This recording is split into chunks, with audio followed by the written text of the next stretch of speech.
മുത്തേ കഴിച്ചാൽ ഞാൻ കഴിക്കൂ? ഇവിടെ ആരും കഴിക്കൂല. എന്റെ മക്കൾക്ക് വേണ്ടി ഞാൻ മാറ്റി വെച്ചിരിക്കും. വന്നാടി.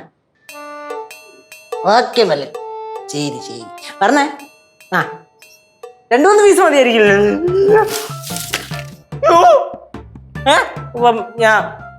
ഞാൻ വിളിക്കാം. മീശയില് പൊടി എന്താടാ? നീ എന്താ ഇവിടെ? ഇതെന്റെ വീടല്ലേ? അല്ല, വാടക വീടല്ലേ? ആരാ വിളിച്ചത്? ആര്? മറ്റേ ഈ പോട്ട്, നീ എന്ത് പറയണ്ട. ഞാൻ ഒരു കാര്യം പറയട്ടെ. നീ ഒരു കാര്യം ചെയ്യും.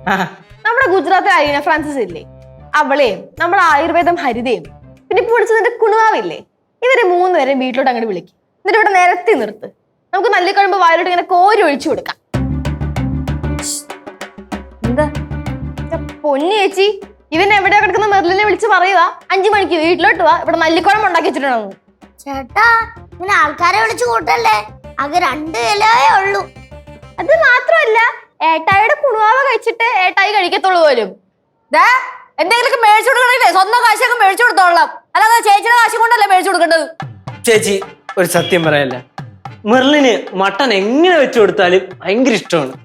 എന്നാ പിന്നെ മട്ടൻ പച്ചക്ക് വെട്ടിക്കൊടുത്താ തിന്നോ? മട്ടൻ പച്ചക്ക് വെട്ടി തന്നാ നീ തിന്നോ? ഇല്ല, അവളും തിന്നൂല. ഏട്ടായുടെ ഒരു കെയറിങ്.